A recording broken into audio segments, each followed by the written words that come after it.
Comme les rayons X et gamma, les ultrasons permettent essentiellement de déceler des défauts internes. Il s'agit donc de deux méthodes volumiques complémentaires. Le principe consiste à émettre une onde ultrasonore de 1 à 10 MHz qui se propage dans la pièce à contrôler et se réfléchit, à la manière d'un écho, sur les obstacles qu'elle rencontre, c'est-à-dire les anomalies et les limites de la pièce. Dans le cas le plus courant, c'est cet écho qui est recueilli et interprété. On parle de contrôle par écho d'anomalie.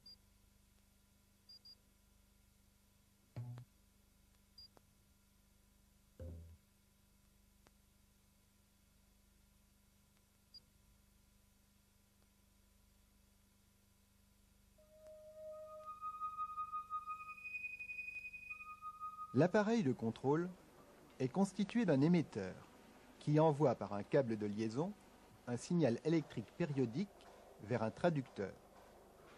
Celui-ci convertit l'énergie électrique reçue en vibrations ultrasonores. Les ultrasons se propagent très mal dans l'air. Il faut donc assurer le passage entre le traducteur et la pièce avec un milieu de couplage.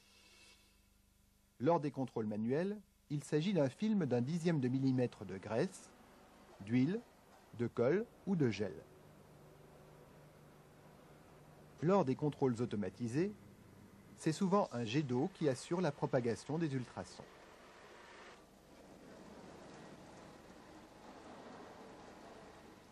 On peut aussi avoir recours au contrôle par immersion. Généralement, le traducteur est aussi récepteur.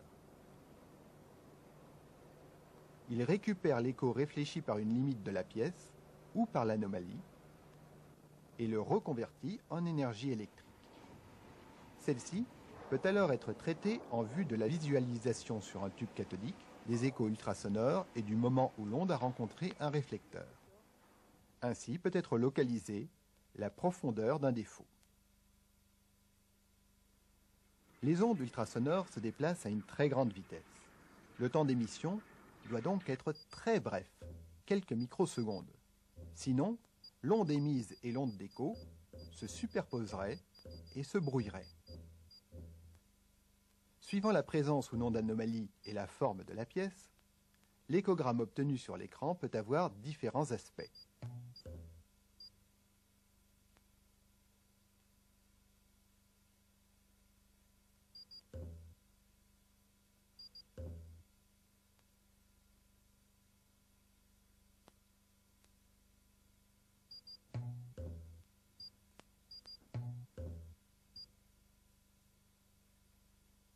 Remarquons que dans la réalité, les échogrammes sont plus compliqués, car il existe toujours des échos multiples liés à des réflexions secondaires.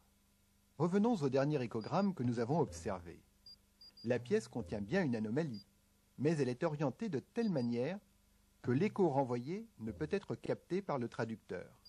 C'est pourquoi, suivant l'application considérée, on utilise des ondes longitudinales,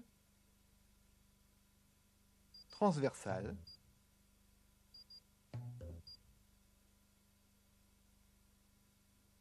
ou de surface.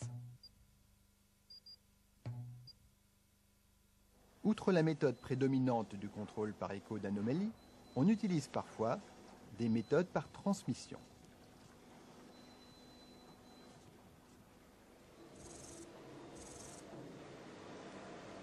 Cette installation de contrôle automatisé de matériaux composites en est un exemple.